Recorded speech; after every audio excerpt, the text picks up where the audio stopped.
বাংলাদেশে কোনো ব্যক্তি মারা গেলে তার ব্যাংকের অ্যাকাউন্টে গচ্ছিত টাকা বা সঞ্চয়পত্রের মতো বিষয়গুলো কে পাবে তা নিয়ে আমাদের সমাজের মধ্যে বিভ্রান্তি রয়েছে। বিশেষ করে ওই ব্যক্তি যদি উত্তরাধিকারীদের বাইরে কাউকে নমিনি হিসেবে মনোনীত করে যান, তাহলে তা নিয়ে তৈরি হয় নানান জটিলতা। কোনো সময় তৈরি হয়ে যায় ওয়ারিসদের মধ্যে কনফ্লিক্ট। কারণ আমাদের অনেকেই তাদের ব্যাংকে গচ্ছিত অর্থ হিসেব করার সময় নমিনির বিষয়টিতে খুব একটা গুরুত্ব দেন না, বরং শুধুমাত্র একটি নাম দেওয়া দরকার মনে করে অনেকে নমিনি হিসেবে ইচ্ছে মতো তার পরিচিত কারো নাম দিয়ে দেন। আবার অনেক সময় সন্তানরা খুব ছোট থাকার কারণেও কেউ শালা সম্বন্ধীর নাম দিয়ে থাকেন। বন্ধু, আত্মীয় স্বজন বা পরিচিত কারো নাম নমিনি হিসেবে দেন। ফলে অনেক সময় ওই ব্যক্তি মারা গেলে নমিনি সব অর্থ নিয়ে নিচ্ছেন এবং মৃত ব্যক্তির স্ত্রী, সন্তান অর্থাৎ ওয়ারিসদের বঞ্চিত হওয়ার ঘটনাও ঘটছে অহরহ।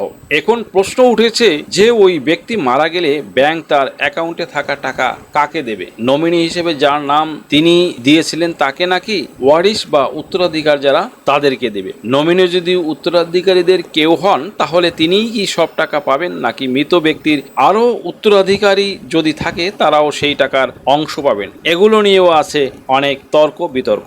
সুপ্রিয় দর্শক মণ্ডলী, এই বিষয়ে আইনজ্ঞরা কি বলছেন আসুন জেনে নেওয়া যাক। ব্যাংক আইন বিশেষজ্ঞ ও সুপ্রিম কোর্টের আইনজীবী খান মোহাম্মদ শামীম আজিজ বলছেন, আইন অনুযায়ী নমিনি মৃত ব্যক্তির ব্যাংক হিসেবে টাকা পাবেন, তবে সে কারণে উত্তরাধিকারীরা সেই অর্থ থেকে যে বঞ্চিত হবেন সেটা কিন্তু না।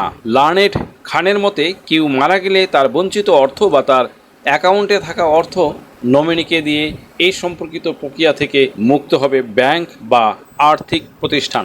এরপর বিষয়টি হলো নমিনি ও উত্তরাধিকারীদের। আইনে বলা আছে নমিনিকে দেওয়া মানে উত্তরাধিকারীদের অধিকার ক্ষুণ্ণ হওয়া নয়। দ্যাট মিন্স নমিনি যদি উত্তরাধিকারীদের সেই টাকা না দেন তাহলে তারা আদালতে যেতে পারবেন, কথা বলছিলেন তিনি। অর্থাৎ প্রচলিত আইন। আপনার কি নাম ও বয়স সংশোধনের জন্য হলফনামা প্রয়োজন? এনআইডি, সার্টিফিকেট, পাসপোর্ট, জন্ম নিবন্ধন, দলিলের ভুল সংশোধনের হলফনামা, ধর্ম পরিবর্তনের জন্য হলফনামা, তালাক প্রত্যাহারের জন্য হলফনামা, যৌথ বিবাহের হলফনামা, রেজিস্ট্রি সহ কোর্ট ম্যারেজ। এছাড়া অন্য সকল ধরনের হলফনামা কিংবা এফিডেভিট নিতে আজই ডায়াল করুন 01724583880 নাম্বারে। অনুযায়ী ব্যাংক তার দায়িত্ব পালন শেষ করবে নমিনির হাতে অর্থ তুলে দিয়ে। কিন্তু নমিনি যদি সেই অর্থ উত্তরাধিকারীদের মধ্যে বিতরণ না করেন তাহলে তারা আদালতে আশ্রয় নিতে পারবেন। এর মানে হলো ব্যাংক বা আর্থিক প্রতিষ্ঠান থেকে টাকা পাওয়ার পর নমিনির কাজ হবে ওই ব্যক্তির আইনগত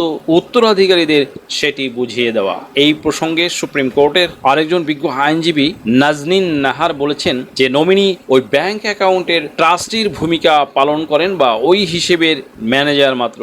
আইন অনুযায়ী ম্যানেজার হিসেবে তিনি ওই অর্থ মৃত ব্যক্তির উত্তরাধিকারীদের হাতে তুলে দেবেন। যদিও তা না করে অনেক ক্ষেত্রে নমিনি টাকা নিজে রেখে দিচ্ছেন বলে দেখা যাচ্ছে, যা আইনের পরিপন্থী বলেও তিনি বলছেন।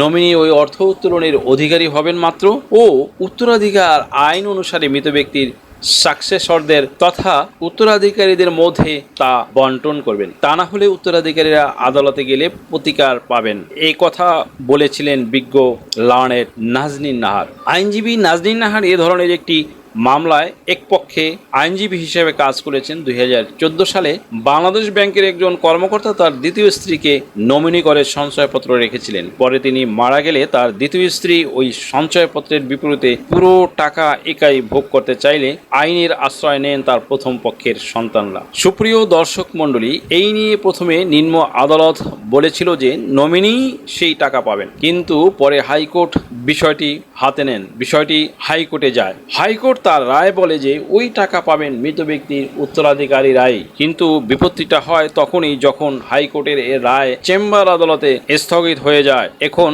আপিল বিভাগে পূর্ণাঙ্গ শুনানির অপেক্ষায় ছিল।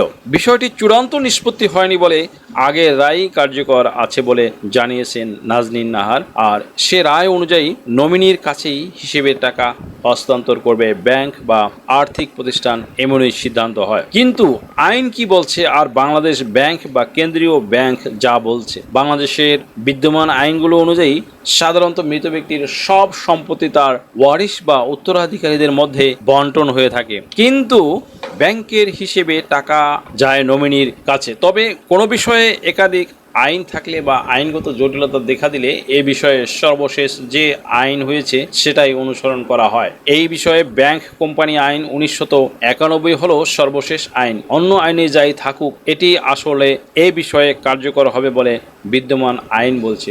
আর এই আইন অনুযায়ী ব্যাংক বা আর্থিক প্রতিষ্ঠান নমিনির কাছেই মৃত ব্যক্তির অ্যাকাউন্টে থাকা টাকা হস্তান্তর করবে। এর ভিত্তিতে 2017 সালের আগস্টে বাংলাদেশ ব্যাংক ও সব বাণিজ্যিক ব্যাংককে নির্দেশ দিয়েছিলেন যে কেউ মারা গেলে তার ব্যাংকে রাখা টাকা নমিনিই পাবে। বাট নমিনি যদি সেই টাকা উত্তরাধিকারীদের মধ্যে তুলে না দেন, তাহলে তাকে জবাবদিহিতার আওতায় আনার একমাত্র উপায় হলো আদালতের দ্বারস্থ হওয়া। আপনার কি ভিজিট ভিসা বা স্টুডেন্ট ভিসা বা সার্ভিস ভিসার জন্য ফিনান্সিয়াল এফিডেভিট প্রয়োজন? Sponsorship affidavit, relationship affidavit, support affidavit, asset valuation, property valuation এছাড়া অন্য সকল ধরনের এফিডেভিট নিতে আজই ডায়াল করুন 01724583880 নাম্বার।